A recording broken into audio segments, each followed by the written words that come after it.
wind. There we go. Here she comes. I saw her turn.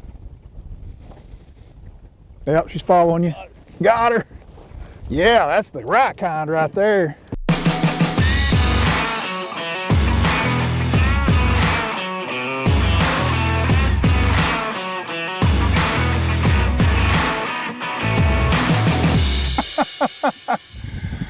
Yeah. All right, guys, welcome back to the channel. Yes, this is Falcon Rods. It is that time of year. We're bundled up. I'm here with my good buddy, Jerry Starkey. Jerry is a Falcon Rod Pro Staffer as well, and Jerry actually did a really cool thing with Falcon. He's designed our brand new Crappie series rods that we have. Yep, we've got some of the big, long 15, 13-foot rods. Everything that's out right now for all of the scoping that's going on, whether the guys are using Lowrances or Garmin's, Jerry is at the very top of some of the best Oklahoma anglers crappie guiding. You do a lot of things, Jerry, and you helped design this rod, dude. Yeah, I did. I was lucky. Yep, we got a 13 and we got a 15, 3-piece. They got a lot of backbone. We use really high quality components. Falcon just kind of turned me loose and said, make the best. Yeah. So that's what we did, and loving them. Yeah.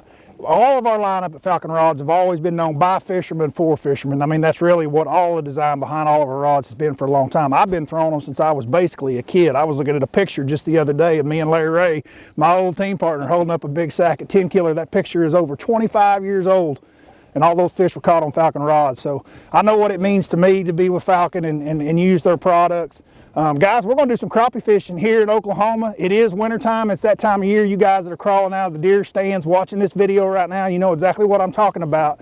It is one of the best times of year. Even if you're a bass fisherman and you want to really hone in on your scoping skills, there is no better fish, no better species than to learn and get better and improve at your scoping skills than crappie fishing in the wintertime.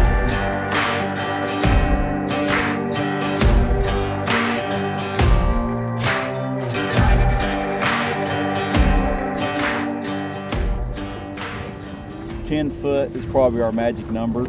Haven't been on here in a year, but water temperature's 51 degrees. Okay, straight out in front. You might have to reset on him. There you go. That's where that long rod comes in handy. I know it. I never even saw me.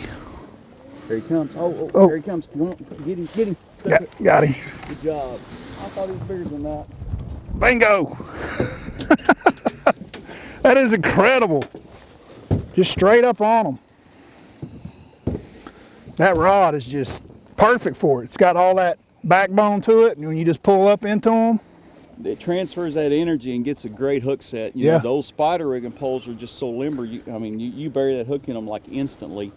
But it's just a little getting used to the length of the swinging part. But once you get that down, there we go. We're going to turn them loose. Quick and easy. We'll get a bigger one. So what I'm using, these are custom hand tied. Ruben Flores makes them for me. That's 1/8 ounce jig, and I'm running a 1/4 ounce split shot. And I run fluorocarbon because it's a little stiffer. It doesn't flip around and get tangled up as bad as braid can do, and my shot doesn't slide. But when I lower it down with this long rod, I lower it slow, and I don't let this outrun my jig. If you do, it's not good. That's where these long rods, it's kind of like diving down on them when you're sniping these fish. This time of year, they're starting to separate, and they're going to we call them roamers. The big ones are roaming. Later on, they will school up, and they'll hang over the shad balls, and then we dob right down into them. That's super easy later on, but they're bigger fish, your roamers. They're starting to split off the structure and just floating out here. You would have never found them without this new technology. And that's what these poles are developed for, is to dob right down on them, snipe them. Here it comes. Got him. Heck yeah. Look at that. Good job, dude. So that rod, look at there, it's not much flex at all. I've had rods that just double completely over. And this thing, that backbone's amazing. I'm loving it. Good job. I'm really loving it more and more. the way I like to set mine up is I don't leave my bottom on auto. I leave it, I set the bottom where I want it. I'm basically looking for crappie in this zone. It seems like they strike better, these roamers. So with a long pole, I sneak up on them. You know, we're not, if you pitch out on these roamers and bring it by, sometimes that works, but they really want it drop down on them. You get their attention, and sometimes you have to take your rod and kind of wiggle it and create little waves in front of that fish.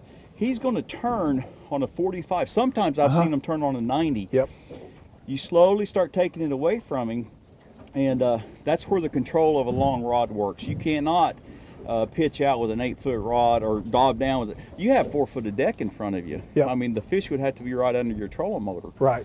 But I like to zoom out, and I scan.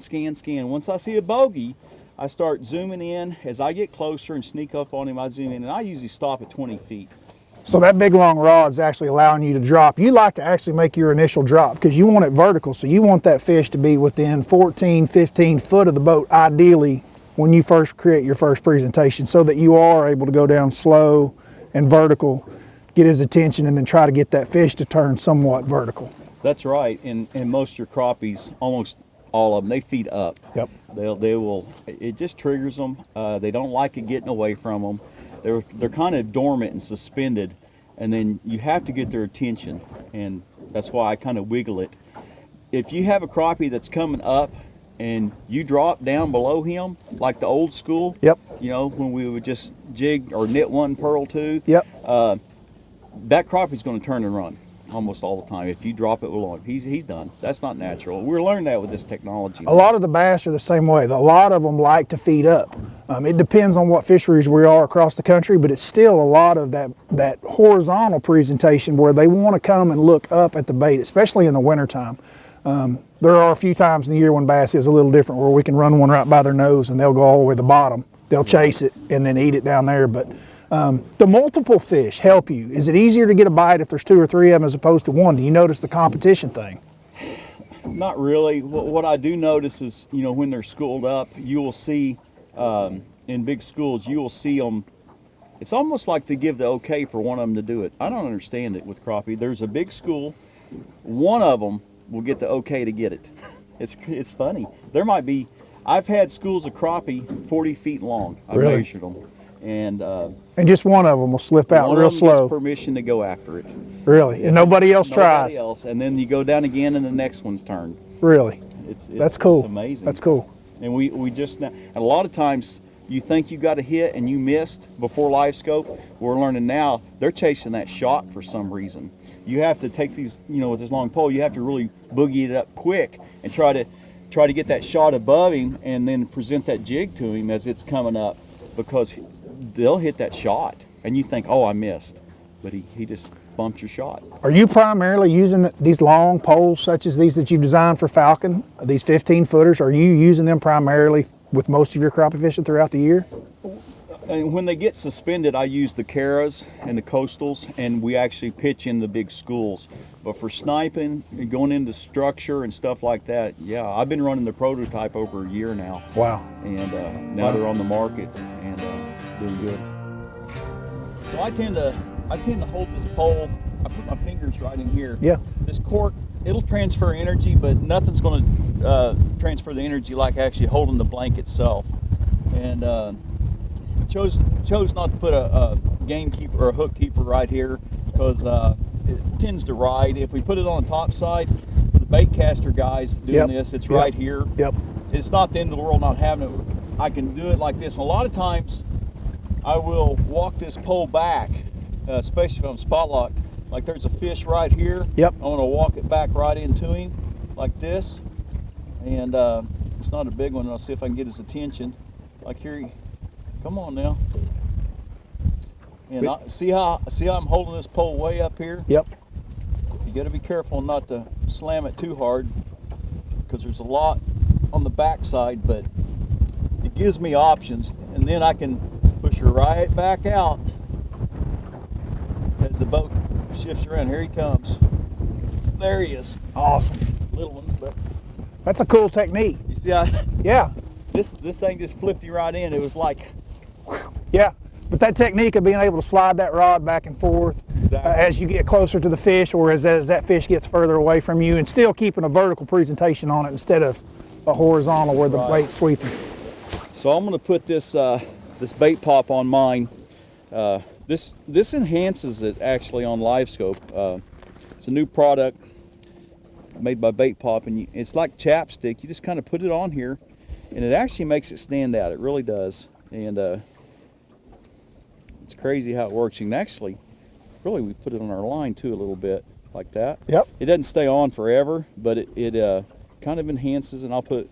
So when you say it stands out, you mean it stands out on the scope screen? On the Livescope, it makes a brighter return. Yeah. And it has a fish scent in it, you know. Yeah. But it's a new product. I got a lot of faith in it. Man, here we go. Here she comes. I saw her turn. Yep, she's following you. Got her. Yeah, that's the right kind right there. Absolutely. Absolutely. Boat flipping. I do think that bait pop helped that jig and line stand out a little bit. Oh, it definitely does. Yeah. I mean, you can. It does what it says. It pops, you know. That's a nice one right there. Yep. Oklahoma slab. Yeah.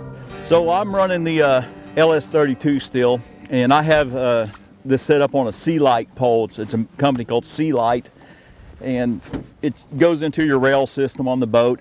I've actually found the rod holder holds it pretty good, but you just pull it out, you let it spin down, turn it around, make sure, tighten this up, and just put your little pin to it. Now I'm able to scan. As I'm cruising around looking for bogeys, I'm going back and forth, but my trolling motor is taking me where I want to go, or I might be on spot lock, and I'm pointing it, and it's just like a mag light under the water. This is my flashlight. If you can imagine my hand under there, if I'm pointing this way, you want that big long rod right in line with this here, just like that. Break these poles down just like that. It goes down into 3 pieces, and the eyes actually match up pretty good, so that's kind of handy for us guys, and nice and compact. Yeah. And you notice the tips are red, so when you got these poles, way out there, it contrasts to the water, and we can watch our tips also. Yeah. That's why, you know, Falcon likes their subdued colors, and they're not real bright and flashy company. Yeah. But we do run red on there for that particular reason. So when people see you on the water also, they know that's the Falcon pole. It's got a red tip. Well, dude, Jerry, I think you did a great job of designing those. And like I say, I've been fishing with them 2 or 3 years. I know that different rod companies come out with them. I'm really excited about Falcon and the quality and all the thought and process that you put into those rods. And man, it's really exciting to use one, because we're just at the beginning of crappie season, and I'm really looking forward to working some of that on my own boat back in Oklahoma City. So, right, guys, can't thank y'all enough for being here. Really appreciate it. Starkey Outdoors. Starkey Outdoors. He's got a YouTube channel. Find him anywhere on social media. You got Instagram, Facebook. Instagram, Facebook. He's got it all. Website. Guides, does it all. Whether you want to paddle fish, learn to live scope, crappie fish, you do it all. This guy even goes to Alaska and hunts grizzly bears during the summertime. Doll sheep. Does it all. Does it all. Guys, again, thanks every one of y'all for being here. Appreciate it. Couldn't thank you more. How did I just fumbled that up? Don't forget, bump those likes, hit that subscribe. Until next time, we'll be back here on Falcon Rod's YouTube channel.